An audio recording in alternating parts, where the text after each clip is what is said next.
เสื้อไปไหนได้ไปจงให้นะถ้าว่าจะร้องดีไงปากเขาเดียวกันห่อเลยกระดาษเนาะยืนบัดให้ก็ไม่น้ำบัดอย่าทำไมแล้วมาได้บอกคำพอแล้วเนาะบ่ฮะตอนแบบแล้วบ่ห่อแล้วเนาะให้เบสเจ้าขีดเด่นเจ้าว่าได้ยังมันนึงทั้งนี้บ่ยังมันนึงฮะไอ้ชนว่ายังนึงนางว่ายังอยู่แถมมาอีกแถมมาอีกตั้งแถมอีกบังกายเนี่ยนี่พึ่งอ่ะแถมเนี้ยสามก่อนบ่สามก่อนที่นี่ยักษ์บ่น้อง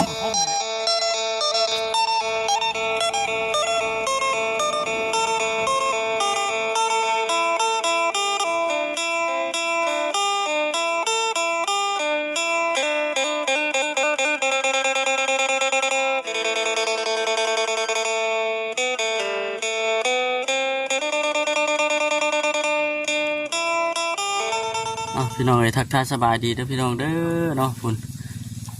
ทางในสวนเรากำลังหามเสากับเป็นบ่อนุ่งเพิ่น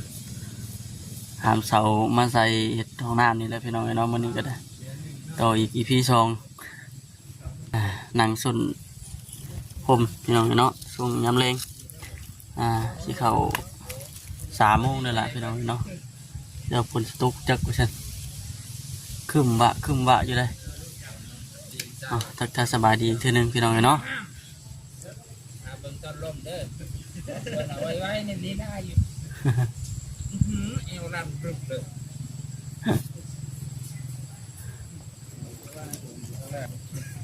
อันนั้นใส่เปล่ากันแล้วคนละทางเนาะงัดกันแล้วตัดซอยเด้อพอทิมเลยจะขึ้นเลยพอทิมที่2 มด 2เลยครับพอปุ๊บเนาะ3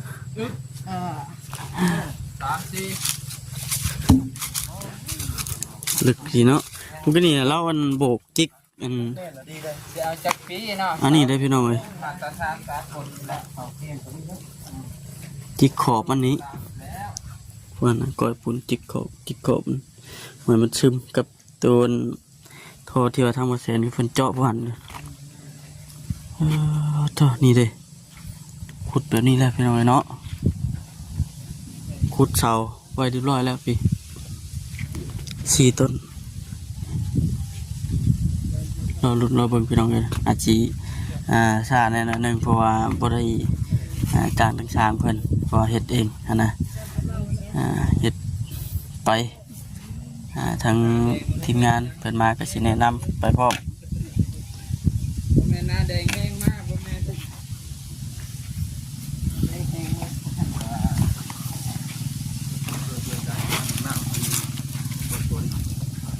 มีพร้อมกันเด้อข้างเดียวกันแล้ววะ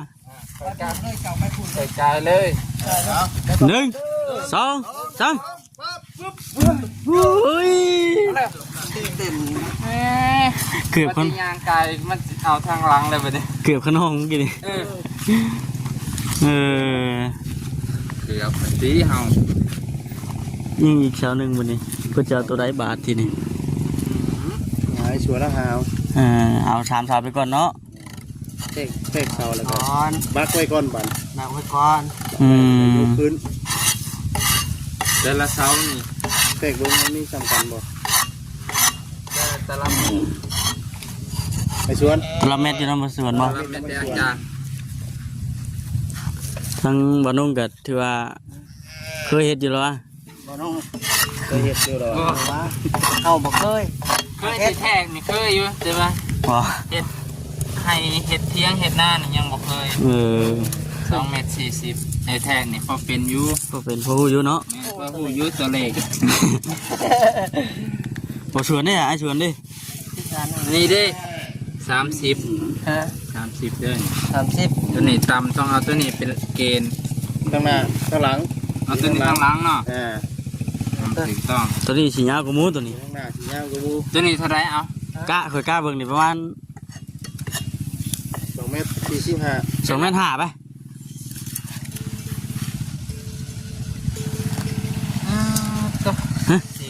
อันที่เอาตามมาตัวทานไม่หรอ2 เมตรเท่าไรนะ49โอ้ยพลาดไปหน่อยนึงไปอยู่ บันนี้บากได้มัน เอาบาท งานบากไม่ได้ใช่โรคเขาจะเป็นคนบาก บาทนี่บอกบาท มันสิเป็นคือหลังคาบ่เด่นหันแล้วเนาะแล้วบ่เนาะ บาทเจ้ยนี่เนาะ แม่เดียวกัน ทรง เดียวกันบากนี่มีก้อนแต่ว่าเขาไม่มีก้อนป่ะแล้วบอกกระเทิบแบบนั้นเลยก็บ่ได้เนาะ ไม่กระเถิบแบบนี้เลยมั้ง กระเทิบแบบนี้เลยบ่บาก บากนี่นะ บากแบบนี้เลยเนาะ แต่ว่าทางหน้านี่สิสูงกว่าทางทางหลัง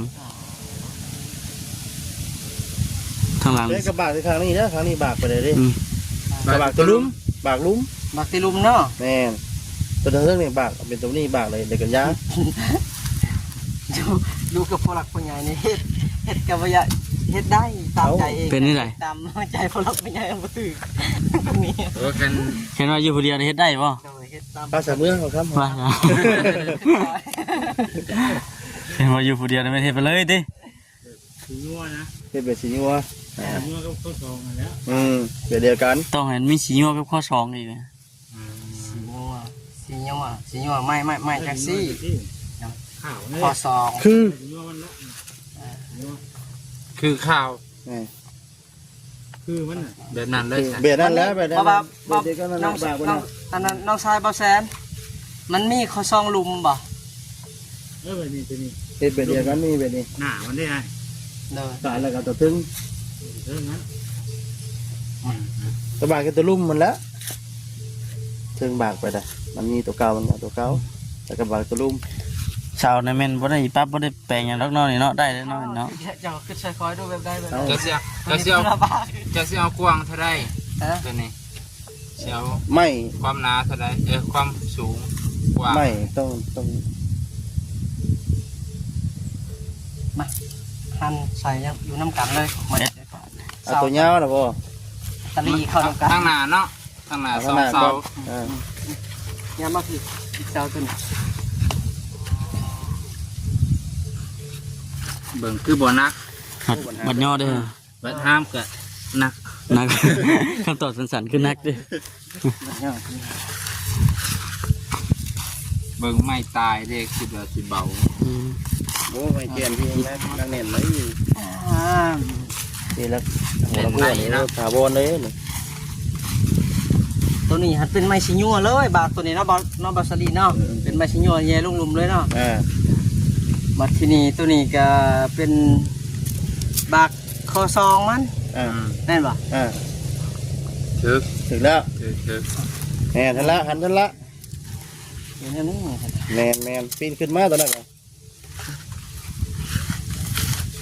เอาไปพันเล็ดตัวนั้นมันยัก เยิ่มหนึ่งเอาแท้เลยใส่กันเลยบ้านชื่อกัน ปุกๆระวังนี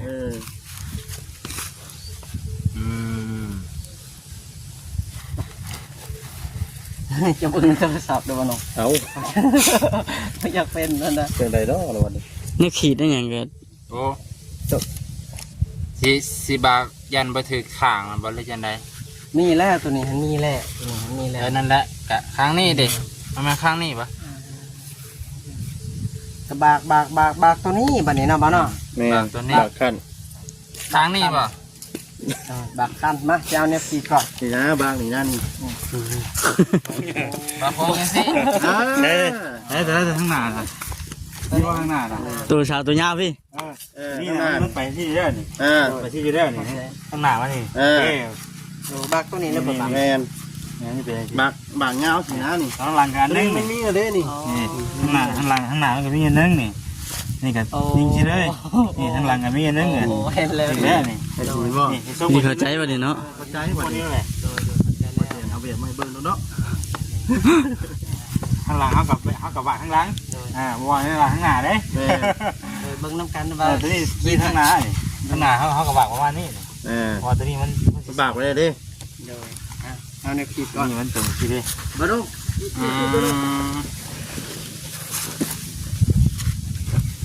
คือ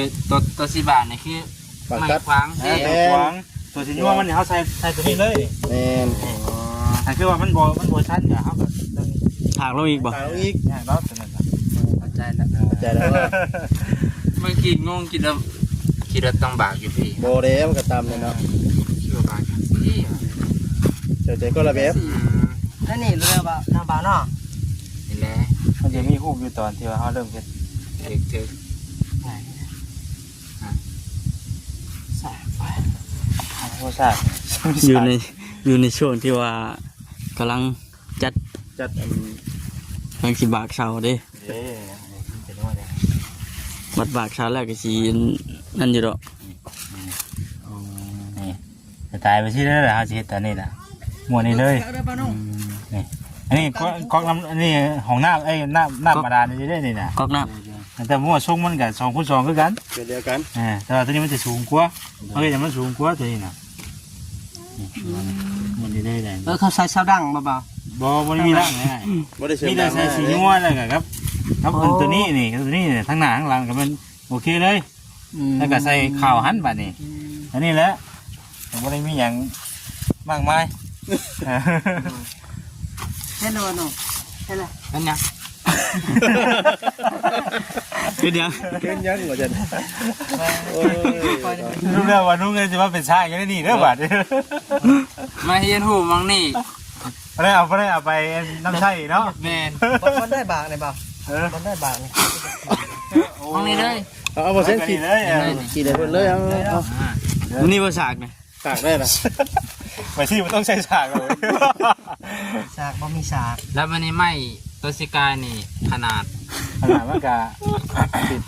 ไม่มันวันหนาซิปนี่แหละ 10เนาะ หนาซิปนี่ นี่เด้อบ่าวสวนเด้อ นาซิปเนาะมา พี่แลเอากาไว้ให้มันรวมๆ รวมแน่เพื่อต่อก็นึงดิ 11เลยเด้ลองเล็กๆใหม่เขาแล้วใช้เล็กๆใหม่เขา เลยไม่เลยบาท พูดเดือดธนาคารแขวใช่ไหม เดี๋ยวท่านใช้แขวใส่เยอะปะอะไรแขวไปลองละหัวก็อีกเกือบขาด ลองไปยังลองหัว ลงแล้วหัวแล้ว เดี๋ยวเบาลุงดินพรมเลย แถวมันห่างกับสิดึงยากแน่เนาะถ้าแถวทีเนี่ย มันต้องเลยต่อเขาอีกเนาะ จ้า นาซิป นั่นก็เท่กัน ตัวนี้เอาไว้เช้าหนาเนาะตัวนี้เนาะ เมนเช้าหน้าเลย2 อัน2 เช้านี่ ใช่กันบ่ อันนี้เนี่ยชาวทนโกชาวลิ้นดีกันนี่นะโอ้ได้ชาวนี่นะ ไม่เนาะ ดีแล้ว ไม่ ว่า ถึงจ้างให้ นี่แต่ว่าเรามีไม้มีพอได้เก็บใช้เอาไม้ใช้ไอ้ไม้นี่ ไม่นี่บ่ เออ เป็นเสาต่อเฮือดเก่าหัน สวัสดิ์ชาวชาติแท้นี่บ่ ฮะ ชาวชาติแท้นี่บ่เอาชาวเฮือนเลยบ่ เสาเพื่อน ชาวเฮือนโลดได้เนาะ เลย อ๋อนี่โอ้กันมันน่ะมึงเนี่ยข้างเราพังลงไปครับ เลิกเกิดเนาะ ผูกไงโอ้ยกัน10 ขึ้นจ้ะ ดูบัด 50 60 ขึ้น แอบมา มาอ กั ยู่ นบ่ ป่าไป2เลยบ่อะไรกัน เนาะ ตีนเด้อ มักเลยอันเอา เอา เอาอยู่ไข่อัน สอง ค่อยขนาดค่อยไปซื้อกันว่าเรื่อยๆเวียดมวยกับสิว่าเรื่อยๆเวียดแล้วบ่ คือมันคือเทิงบ่คางสอดบ่ บ่ได้อยู่ บ่อยู่รุมนะอยู่รุม พาสิไปอยู่เทิงเนาะไปอยู่เทิงจังไดเนาะ เพราะว่าเอาไม้กายปุ๊บก็จะเอาไม้กายสิเป็นแบบ ข้าววันน่ะ คือ คือเป็นข่าว แล้ว โอ้ ข่า เข่าว เนาะ ดีป่ะข่าวดีเลย เขาเยอะ เข่าเยอะ ก็บ่อยากเข้าปานนั้นเป็น เข่าอยู่บ่เข่าไป ได้ ได้ นี่ สรุปเข่าหรือบ่เข่า เนาะทางยากได้เวียดนี่ เข่า บ่ใหญ่พังยากเด้ เข่าอยู่แต่ว่าบ่อยากเข่าปานใดว่าซั่น ไหนเบิ่งอ่ะ เบ็ดใหม่เลย มันต้องเบิ่งมึงก็ค่อยกินไปแล้วเนาะ เอาตัวเสียนิด เบิ่ง บ่เสียนี่ต้องเฮ็ดเอาไปนำเด้คือ ก็บ่นี่แล้วถ้ามันอยากลิ้นเนื้อเลยอยู่ ลิ้นมือนึงมันตีเงินบ่สะบัดบ่ ถ้ามันอยากลองอยู่นี่นะ สิได้ได้บ่สิฮอดแล้วได้ ถ้ามันอยากลองอยู่นี่นะ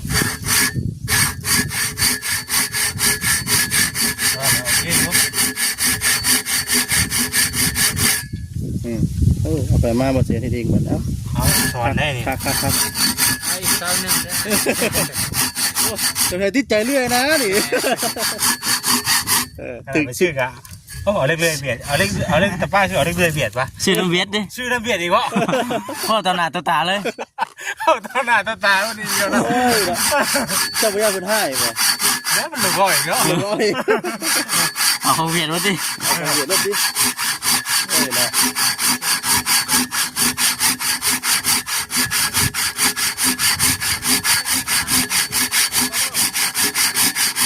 คนดูหุ่นพ่อเป็นบ่ โอ้ขาดเลยก็ได้เนี่ย โอ้ยบ่ได้ก็ขาด เขาบ่ เดี๋ยวบัก2บัก3เดี๋ยว3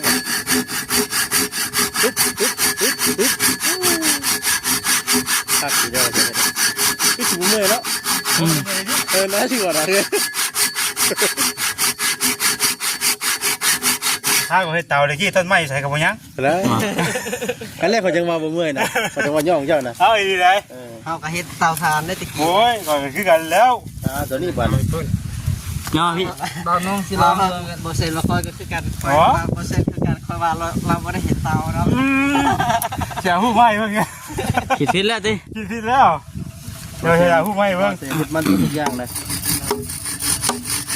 ปลูกอันคือพักขายกับว่าแห้ง โอ้ยากเลย ดีได้รอด ผู้หนึ่งกันผู้หนึ่งพันดิ ทำมาอีกเด้อ ยิงห้ากันได้ โอ้ไม่เก่งอะไรนี่ ไม่จิกบ่ ไม่เฮา ฮะล้างมือจะสิตามมันนี่อีกนี่จะได้แผลอีกนี่ แสดงว่ามาซอยผัดช่วยซ้ำเนาะ เออ รักเกี่ยวกับห้องบระวังนะครับ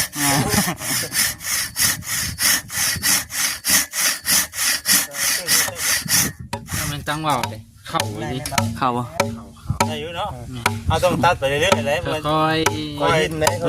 ต้องใจเย็นเนาะ มันต้องกดดันเองไปไหน จะห่อนบ่ได้เลย เพราะมันกัดไปตัวอยู่เนี่ย เอาคมตอนยุ่งไปทางหน้า มันจะเข้าอยู่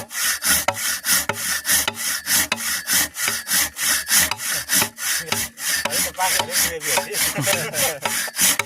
โอ้ยเดี๋ยว เจ้าสิว่าจะไหนเนาะนิ่มยังเนาะนิ่มรับหน้าทุกข้าแล้วเนาะ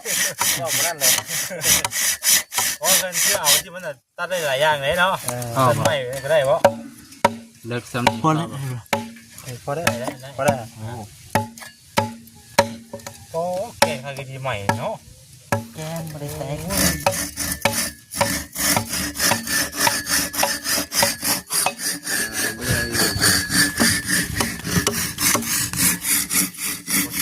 แม่ว่าดีบ่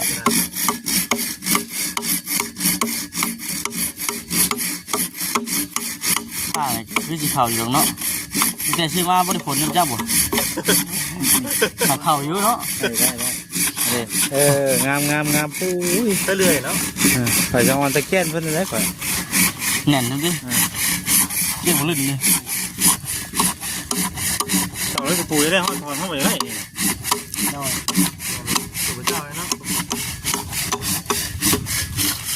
พอแล้วพอแล้ว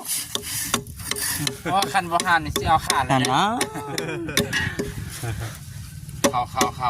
ได้ไหมได้อยู่เนาะ เบิ่งมาสิลองเบิ่งอยู่มั้ยกลาง ปวดเลยครับ คันกลางเนาะ ๆเจ้าเห็ ต้ น องว่าไปที่ไหนมูจังเห็น เนาะ น้ำเนาะ จะเข่าแต่ผู้เดียวผู้เข่า เนาะเธอก็ให้ ก็ผู้ได้บ่เดียว ให้ปวดนั่นน่ะเบิ่งติ แห้งตัดแห้งมวน หั่นน่ะข่อยสิบ่พอดเพิ่นพอบาด ขาดไอ้ ยิงตัดยิงมวนเลยโอ้โหจู่จ้าเขาข่อยจะเสียคนนึงแล้วจะทำใหม่นะ ดู โอ้ เสีย มาเลยนะ ดูเสียทั้งนั้นเลยไอ้พวกนี้จะก่อนนะก่อนโอ้ยเหมือนเนาะก่อนย่อมก่อนนะก่อนเชื่อแล้วเพราะแต่เราที่ไม่พูดได้แต่เราเนาะแต่ว่าที่ไม่ค่อยเชื่อวันไหนได้ ไปจงให้กันนะ ให้ว่าจะล้มตีกัน นี่ปากเขาเดียวจะฮอดเลย กระดาษเนาะยิงบัดให้ก็ไม่น้ำบัด อย่าสมัยแล้ว ฮอ มา ดแบบได้บ่คำ ฮอดแล้วเนาะ ฮอดบ่ ฮะ ฮอดแบบแล้วบ่ฮอ ฮอ ด ด แล้ แล้ว ว เนาะ เนาะให้เบสเจ้าขี่เดิน เจ้าว่าได้บ่น้องยังมันนึงทางนี้บ่ยังมัน ยังนึงค่ะไอ้ชวนว่ายังนึง แล้วแล้วบัดนี้ นางว่ายังหูอยู่ อ่ะ แพ้ไม่อีก เนาะ แถมมาอีก ตั้งเทมอีก บังกายเนี่ยนี่มึงอ่ะ กระเทมเนี้ย กล่าวมาก่อนว่า ถามว่าก่อนกินมียักษ์บ่ น้องกับคมดีเลยพวกนี้นะพวกนี้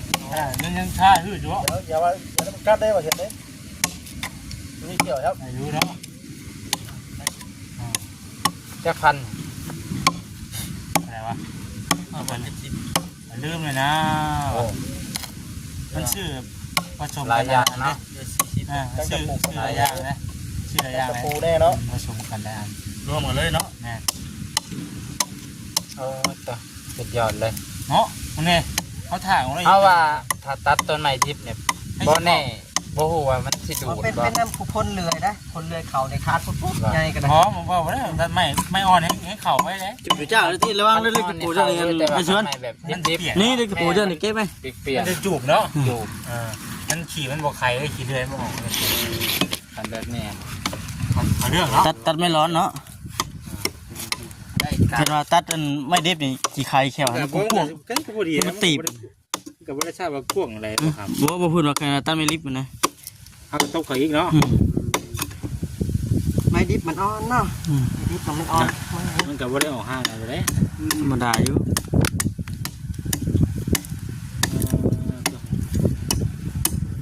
ขังดีอะไรยังไม่ได้ผลนึกเธอได้นี่ จะเป็นอันนั้นหายแล้วจัก ยังไม่ได้ผลได้ซื้อมาแต่ไม่ลองรถนี่รถลองแต่น็อตตัวนี้มันเสียเนี่ยหันหน้าไม้เลยนะต้องหันเขาอยู่รถนี่เอาส่วนนั่นนี่เด้อ มันงานไม่ออกบ่ เอานั่นหันตัวหันไว้ก่อน มีอันหนอดบ่ เจ้าอันนี้ ฮะ ไปใช้งานได้บ่เนาะ มีอันตัววิทย์บ่ วันเพิ่นน่ะมา อ เพราะว่ามันมีอันตัวอันตัววิทย์เด้ พักปัญญังบานนี้เนาะไอ้ชวนเนาะ เนาะ ยังอีกชาวหนึ่งกับไม้อันนั้นมันพอบ่ได้บ่ไม้โค้งไม้หยังมันบ่ไอ้ชวน เสร็จเนาะ ไม่โค้งไม่เสียนะมาบอกค แม่นพอได้บ่ ำมีแล้ว มีแล้ว เลือกเอาไม่เสีย โอ้ เลือกเอาไม่เก่าแล้ว อยู่หลายอยู่ อายุ พอได้อยู่เนาะ ต้อง เลย เป็นนั่นเด้ ตาบเอาเลย สาบเอา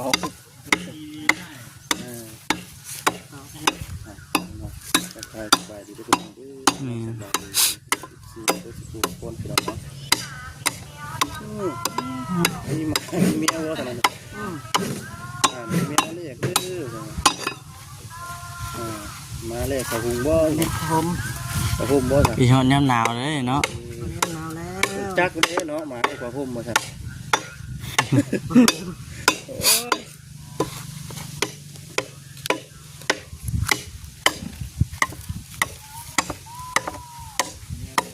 มีเมียเรียกบ่ หมาก็เอาแมวก็เอานั่นเนาะเบิ่งเนาะ เมียก็เอา บ่ได้เห็น ยำหนาว เลือดอย่างเลยพี่น้องเลยเนาะ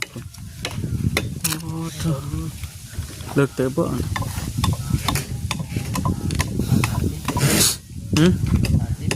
50 เซนบ่เอาแล้วจิกไปข้างนอกบ่นี่จิกข้างนอกเลยเนาะ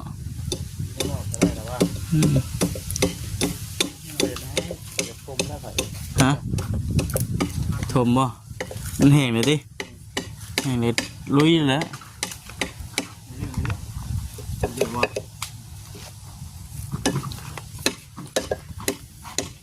ก่อนที่เราจะมาเรียนบ่ได้มาถมจะเราได้ อ๋อบิ๊กบุ๊กเกี่ยวข่าวจักดิ เขาเองชุกหลายเจ้า จังแล้วฝนเจ้าฝนตกกับเจ้าสิบ่ได้เกี่ยวจ้ะ จังว่าเด้อ บืนนี่จะเงิน85%จ้ะหรือว่า50นี่แหละประมาณนั้น50ปลายแหละบางทีมันก็ตกบางเขตบางบ่อน บินบาง บางเขต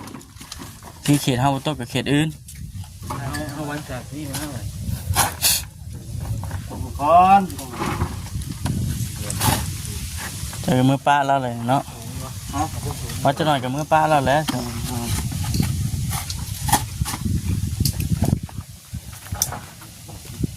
ประเทศขอโทษมีเจ้าบ่ให้ขอบ่อน แห้งแล้วก็ได้ เห็นหรือเปล่า อย่างเงี้ยนี่ ป้าจะไปนอนในคลิปนี้ก็คือจะจบคลิปก่อนไอ้กาขอบคุณหลายๆทางคนพี่น้องทีเนาะป้าพี่น้องอยู่ดีมีแห้งเด้อสบายดี